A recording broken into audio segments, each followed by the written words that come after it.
Bonjour à tous, bienvenue sur la chaîne Le Lore. C'est la première fois que je fais ça sur cette chaîne. Nous allons continuer l'origine de Miles Morales dans les comics. La première partie vous a tellement plu que j'ai décidé d'enchaîner avec la partie 2. Je suis super content parce que Miles est à mes yeux depuis sa création l'un de mes personnages Marvel favoris et surtout mon Spider-Man favori. Et ça depuis très longtemps. Bref, la dernière fois, nous avions quitté Miles Morales dans la pire des situations pour lui avec son père à l'hôpital, l'apparition de Venom, mais surtout la mort de Rio Morales, la mère de notre cher Spider-Man. Nous retrouvons Miles un an après ces événements. Un an qu'il a arrêté d'être Spider-Man après avoir déchiré son costume suite à la mort de sa mère. Depuis, il vit soit chez son meilleur ami Genki, ou sur le campus de son école. Ah oui, bien sûr, n'oubliez pas de voir la première partie si ce n'est pas fait. Actuellement, vous êtes sur la partie 2. Malgré tous ces problèmes, Miles parvient tout de même à trouver du réconfort dans les bras de sa petite amie, Kate Bishop. Les deux s'aiment énormément à un point où Miles pense depuis un certain moment à lui dire la vérité concernant Spider-Man. Même s'il n'a pas enfilé le costume depuis un an et qu'il n'est plus Spider-Man tout simplement, eh bien, Spider-Man fait partie de son passé et il ne souhaite plus le cacher à Kate, qu'il a rencontré d'ailleurs durant l'année. Genki, bien sûr, est contre cette idée, notamment parce que cela peut mettre en danger ses proches. C'est le truc classique des super-héros. Mais Miles, lui, ne veut plus garder ça pour lui, surtout, qu'il n'est plus Spider-Man. Donc, ça ne change rien pour lui. Entre-temps, sur son téléphone, il reçoit un message de Spider-Woman Jessica Drew lui demandant une rencontre. Miles s'y rend, mais sait pertinemment ce qu'elle va lui demander, revenir en tant que Spider-Man. Et c'est finalement le cas lorsqu'elle lui donne une mallette contenant un nouveau costume. Mais Miles refuse, il ne veut plus de cette vie après tout ce qui lui est arrivé. Jessica essaye de le motiver, essaye de le forcer, mettant d'ailleurs en avant l'argument comme quoi sa mère serait fière. Mais Miles, bien sûr, c'est encore trop tôt, le prend très mal et ordonne à Jessica de ne plus jamais venir et part de son côté. Miles retourne finalement chez lui pour voir notamment comment va son père, puisque suite à l'attaque de Venom, Jefferson ne peut se déplacer qu'avec une canne et a donc dû abandonner son travail de policier. Mais alors que Miles se rend dans sa chambre, il aperçoit de nouveau la fameuse mallette refusée plus tôt. Bien sûr, en l'ouvrant, il y voit un costume flambant neuf. Malheureusement, les derniers moments avec sa mère refont surface, ce qui force Miles à refuser le costume une nouvelle fois. Ce n'est plus sa vie. Plus tard, lui et son père partent dans un petit resto où Miles revoit Gwen Stacy, qu'il n'avait pas vue depuis la mort de sa mère. Bien sûr, cette dernière tente de lui remonter le moral, mais Miles, qui n'a pas vraiment fait son deuil, lui répond sèchement qu'il va bien, etc. Et alors qu'il retourne avec son père, une explosion a lieu dans le restaurant, provoquée par la cape et l'épée, deux héros de l'univers Marvel, se battant contre une certaine bombe Shield. Voyant la dangerosité de la situation, Gwen demande naturellement à Miles d'enfiler son costume pour intervenir. Sauf que Miles lui avoue qu'il n'est plus cette personne. Il a arrêté d'être Spider-Man après tout ce qui lui est arrivé. Bien sûr, Gwen le prend super mal et le gifle en lui disant notamment que ça a été la même chose pour Peter Parker, qu'elle a elle-même aussi perdu son père. Mais quoi qu'il arrive, ils ont dû tenir bon, exactement comme Miles doit le faire. Les gens ont besoin de lui, de Spider-Man. Mais Miles décide de partir sans se retourner. Il souhaite être uniquement avec son père maintenant. Mais alors qu'il rentre chez lui, Jessica Drew l'attend dans sa chambre. Bien sûr, Miles est surpris et lui demande de partir en reprenant par la même occasion le costume. Mais Jessica insiste pour rester et lui raconter son passé à elle et comment elle est devenue Spider-Woman. C'est là qu'elle avoue à Miles qu'elle est en réalité un clone de Peter Parker, créé par la société Roxxon, un empire pharmaceutique faisant des expériences dans le but de créer des armes et des méta-humains. Elle raconte ensuite que les trois qui combattaient plus tôt dans le restaurant étaient aussi des cobayes de cette même société comme elle, mais surtout qu'il y avait encore des enfants là-bas subissant des expériences. Et même si c'est un clone de Peter Parker, elle reste elle-même Jessica Drew, et non Spider-Man. Le seul qui l'est, c'est Miles. Elle ne veut pas le forcer à reprendre le costume, s'il ne veut pas, mais la ville a besoin de Spider-Man. Grâce à ses mots de motivation et à l'histoire sur le passé de Jessica, Miles, contre toute attente, décide enfin de remettre le costume et redevient Spider-Man. La classe. Ils vont tout d'abord être confrontés à Taskmaster, envoyé par Roxxon. Le combat est vraiment très classe, mais surtout très difficile pour Jessica et Miles parce que ce Taskmaster parvient à reproduire tous les pouvoirs de nos héros, donc le Venom Blast, etc. Heureusement, ils sont ensuite aidés par Bombshell, la cape et l'épée, et ensemble, ils parviennent à vaincre Taskmaster. Puis, telle une équipe, ils se dirigent tous ensemble vers Roxxon. Une fois là-bas, Miles parvient lui-même à arrêter le président de la société et le remet à la police. Par la suite, ils combattent tous ensemble les méta-humains de Roxxon, mettant ainsi un terme aux agissements de la société. Sachant que c'est sa première mission depuis 1 an sans Spider-Man, après les événements, il rentre directement au campus et s'excuse auprès de Genki de son comportement depuis qu'il n'est plus Spider-Man. Genki lui demande seulement de confirmer qu'il est réellement de retour dans le costume. C'est là que Miles se tient fièrement devant son meilleur ami avec un sourire et lui dit « Je suis Spider-Man ».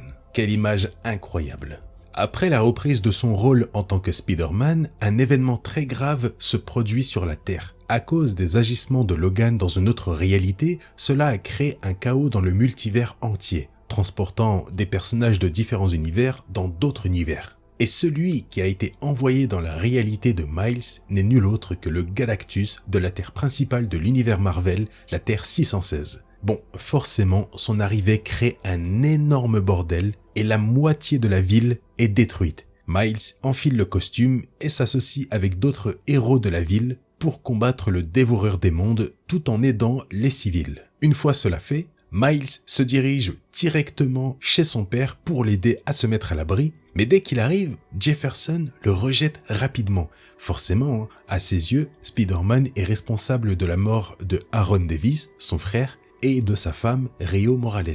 CF, la partie 1, disponible sur la chaîne. Voyant l'urgence de la situation, Miles n'a pas d'autre choix et se démasque devant son père. Jefferson est bien sûr choqué de la révélation de son fils, mais contre toute attente, il le rejette en disant notamment que c'est de sa faute si Aaron est mort. Il lui hurle ensuite dessus en disant cette fois-ci que sa mère est morte aussi à cause de lui. Ça c'est vraiment très dur. Malheureusement, ou plutôt heureusement vu leur situation, leur échange est perturbé par le crash d'un avion, ce qui pousse Miles à sauver les civils aux alentours. Mais à son retour, il se rend compte que son père a malheureusement disparu. Il s'est enfui. Entre-temps, grâce à l'association de tous les héros présents, ils parviennent à vaincre Galactus en le renvoyant dans sa réalité. Suite à cet événement, mais surtout après la disparition de Thor et la mort de Steve Rogers, Jessica Drew décide de créer l'équipe des Young Ultimate avec Miles, la Cape et l'épée, Kitty Pryde et Bombshell. C'est un événement plutôt important dans la vie de Miles, mais je vais passer les aventures de l'équipe parce que ça ne concerne plus trop Miles personnellement, et je vais aussi passer l'événement de la Grande Chasse, parce que j'en ai déjà fait une vidéo avec Morlun, le tueur de Spider-Man, que je vous invite bien sûr à voir. L'événement est excellent. Tout va mieux en ville. Miles a donc repris ses activités de lycéen et sa vie auprès de sa petite amie Kate. Et forcément, cette dernière s'interroge beaucoup sur le fait que Miles est souvent absent. Logique, ce dernier étant occupé avec son équipe et surtout sa vie de Spider-Man, mais bien sûr ça, il ne peut pas lui dire. Kate aborde donc l'histoire avec le père de Miles, parce que n'oubliez pas qu'après avoir appris que Miles était Spider-Man, Jefferson l'a rejeté en disant qu'il était responsable de la mort de Aaron et de sa femme, puis a disparu. Depuis, Miles passe tous les jours chez lui dans l'espoir qu'il soit là, mais malheureusement pour lui, son père a décidé de ne plus revenir. Heureusement, Kate est là pour rassurer Miles et fait tout son possible pour le soutenir. Kate est véritablement une très bonne personne pour Miles. Entre-temps, si vous avez vu la première partie, vous savez que Norman Osborn a été arrêté et emprisonné par le Shield avant de ressortir pour tuer Spider-Man, mais mourir durant le combat. Eh bien, là, on apprend que le vilain est de retour et grâce à sa transformation en bouffon vert, il réussit à s'échapper. Alors, il faut savoir que dans cette réalité, le bouffon vert est une véritable menace, mais surtout très puissante, au contraire de la version 616 où il porte un costume la plupart du temps. Là, c'est une vraie mutation démoniaque. Un peu plus tard, de son côté, Miles remet sur la table le sujet de son identité secrète par rapport à Kate.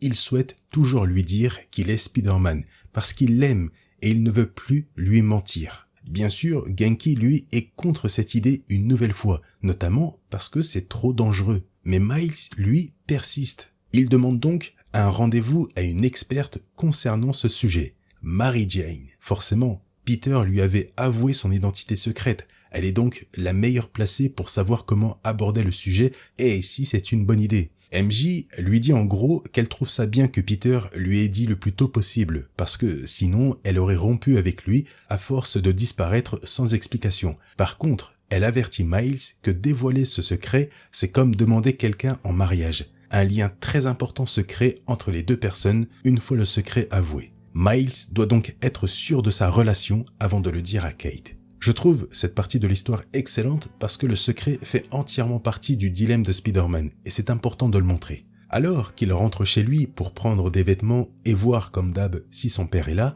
Miles entend du bruit dans une autre pièce. Pensant que son père est de retour, il s'y dirige rapidement. Et là, énorme surprise, Peter Parker se tient devant lui. Miles est bien sûr choqué. Peter lui avoue avant tout qu'il est là pour reprendre ses lance-toiles et faire son retour en Spider-Man. Mais le jeune Morales n'en croit pas ses yeux. Peter est censé être mort. Il lui pose donc des tas de questions, notamment s'il vient d'une autre réalité. C'est possible. Sauf que non, c'est bien le Peter Parker de cette réalité. Et malgré les nombreuses questions de Miles, Peter commence à perdre patience et balance surtout à Miles en gros qu'il ne le connaît pas, qu'il n'a pas à lui poser toutes ces questions et surtout que personne ne lui a demandé d'être Spider-Man. Il souhaite juste récupérer ses lance-toiles sans bien sûr dire à sa tante qu'il est en réalité en vie. Miles, bien sûr, refuse absolument de lui donner les lance-toiles parce que tous les proches de Peter lui avaient demandé d'être Spider-Man. C'est là que l'ancien Spider-Man s'énerve et tente de lui prendre de force ses lance-toiles. Mais sans le savoir, il se fait propulser par le Venom Blast de Miles. Sauf que Peter réussit vite à se relever, puis attaque Miles, le mettant ainsi KO.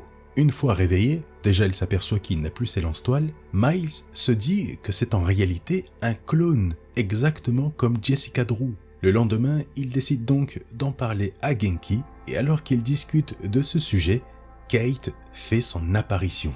Miles se dit que c'est le bon moment, et après quelques hésitations, il tente le tout pour le tout, et avoue finalement à Kate qu'il est Spider-Man. Bien sûr, cette dernière ne le croit pas au départ, c'est logique, mais Miles justifie ensuite toutes ses absences inexpliquées par le fait qu'il est occupé par sa vie de super-héros. Là, Kate réalise les choses et comprend. Elle est totalement choquée et préfère s'enfuir presque de peur devant Miles. Au même moment, Ganke reçoit une alerte sur son téléphone disant que Norman Osborn est vivant, mais surtout en liberté. Malgré l'incompréhension des deux, Miles ne perd pas de temps, enfile son costume et part à la recherche de Norman. Il se dirige en premier lieu dans le dernier endroit connu du vilain, l'ancienne maison de Peter, puisque c'est là-bas qu'il est mort en même temps que Spider-Man. CF, encore une fois, la partie 1. Et alors qu'il cherche le moindre indice, le bouffon vert arrive en bombe sur Miles. Un sévère combat débute entre les deux, et malgré la puissance de Norman en tant que bouffon vert, Miles réussit sans problème à le combattre, mais surtout à avoir l'avantage sur lui. En parallèle de cela, un hélicoptère de journalistes filme toute l'action sur place qui est retransmis aux infos. Et pile à ce moment-là, Peter fait lui aussi son apparition et participe au combat aux côtés de Miles. L'action est vraiment très cool, et pendant que Peter l'occupe, Miles en profite pour foutre un sacré coup de Venom Blast, ce qui neutralise temporairement Norman, qui décide de fuir. Ils sont ensuite, logiquement, comme d'habitude, encerclés par la police, toujours devant les caméras. Le truc, c'est que c'est retransmis à la télé. C'est grâce à ça que Tante May et Gwen apprennent, tout en étant choqués, que Peter est finalement toujours vivant. Miles et Peter parviennent quant à eux à fuir la police avec difficulté, notamment pour Miles qui se fait toucher. Et oui, il n'a plus ses lance-toiles au contraire de Peter. Heureusement et malgré la blessure, il était aidé par Maria Hills, ancienne du Shield, maintenant de la police, qui enquête sur une autre affaire, mais bon, flemme d'en parler. Après l'avoir soigné, Maria aide ensuite Miles à trouver Peter qui se trouve en réalité chez MJ. Cette dernière était au courant de son retour. Mais avant tout, Peter s'excuse auprès de Miles concernant la violence de ses mots à son égard lors de leur première rencontre. Il était déstabilisé de voir quelqu'un d'autre prendre sa place en tant que Spider-Man, mais surtout de voir que Miles avait en sa possession ces lance-toiles qui ont été confectionnées par l'oncle Ben. D'où le fait de les vouloir absolument. Aucun problème pour Miles, mais il souhaite savoir à tout prix si c'est un clone. Peter raconte qu'il se rappelle de tout ce qu'il a vécu jusqu'à sa mort, puis un jour s'est réveillé sur une table. Par la suite, pour être sûr qu'il n'était pas un clone, il est allé déterrer le cercueil où il devait reposer, mais à la surprise générale, il était vide. Ce qui prouve bien que ce n'est pas un clone, mais bien le Peter Parker prétendu mort. Tante May et Gwen arrivent dans la foulée à leur tour et May confirme bien que c'est réellement Peter qu'elle a en face d'elle. Une belle réunion a lieu, mais le bouffon vert gâche tout et refait son apparition. Miles décide de s'en charger seul, notamment pour montrer à Peter de quoi il est capable en tant que nouveau Spider-Man et réussit rapidement grâce à ses compétences au combat mais aussi ses pouvoirs à mettre KO Norman en lui faisant d'ailleurs reprendre sa forme humaine. Norman lui raconte notamment qu'il a trouvé les clés de l'immortalité. C'est grâce à ça que lui est en vie, mais surtout que Peter est en vie. Il retente une nouvelle fois de combattre et de s'enfuir, mais Peter prête à Miles l'un de ses lanceurs de toile, ce qui permet au nouveau Spider-Man de rattraper Norman pour le démolir une nouvelle fois. Cette fois-ci, il est définitivement KO. Maria Hill en profite ensuite pour tirer directement dans la tête de Norman et décide de le cramer. Littéralement, pour être sûr que Norman soit véritablement mort. Je pense que là, on est bon. Par la suite, en voyant à quel point Miles est digne d'être Spider-Man, Peter annonce quitter la ville avec MJ pour découvrir les vraies raisons de sa résurrection. Il cherche toujours à comprendre pourquoi et comment. Il redonne donc avec fierté ses lance-toiles à Miles, tout en lui donnant sa bénédiction d'être le nouveau Spider-Man. Il sait que la ville est en sécurité avec Miles. Ça, c'est magnifique. On a peut-être oublié un petit truc. Concernant Kate et le secret de Miles alors. Allez, je vous donne un petit avant-goût. De son côté, Kate est toujours sous le choc concernant l'identité de Miles en Spider-Man. Après une discussion avec sa sœur où Kate lui a avoué le secret de Miles, cette dernière lui conseille de ne plus jamais revoir Miles. Sauf que Kate l'aime véritablement. Mais il y a quelque chose qui bloque, on ne sait pas quoi, mais elle a peur, notamment de ses parents. Plus tard d'ailleurs, ses parents entrent dans sa chambre pour voir comment leur fille va. Kate ne leur dit rien bien sûr, et c'est là qu'en partant, les parents de Kate lui souhaitent la bonne nuit en finissant leur phrase par « Heil Hydra ».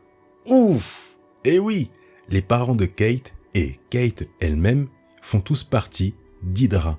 C'est pour ça que Kate était réellement sous le choc concernant le secret de Miles. Spider-Man est malheureusement l'ennemi d'Hydra, donc de ses parents, mais surtout d'elle. À son grand désarroi bien sûr, puisqu'elle l'aime énormément. Et bien sûr, Miles, lui, n'est pas au courant qu'elle est d'Hydra. Et nous allons nous arrêter ici. C'est cruel, je sais, mais là, cette fois-ci, je pense qu'on est bien. Ne me forcez pas à faire une partie 3, j'en serai capable. Après, on n'a pas encore parlé de toute la suite, notamment sa rencontre avec Gwen, etc. Mais bon, non. Allez, restons-en là. On n'oublie pas le petit pouce bleu si la vidéo vous a plu, ça récompense le travail fourni et ça aide les vidéos à se développer. Le commentaire aussi pour me dire ce que vous avez pensé de cette vidéo, ce que vous pensez de Miles Morales. Sur ce, je vous laisse là-dessus et on se dit à une prochaine sur la chaîne Le Lore.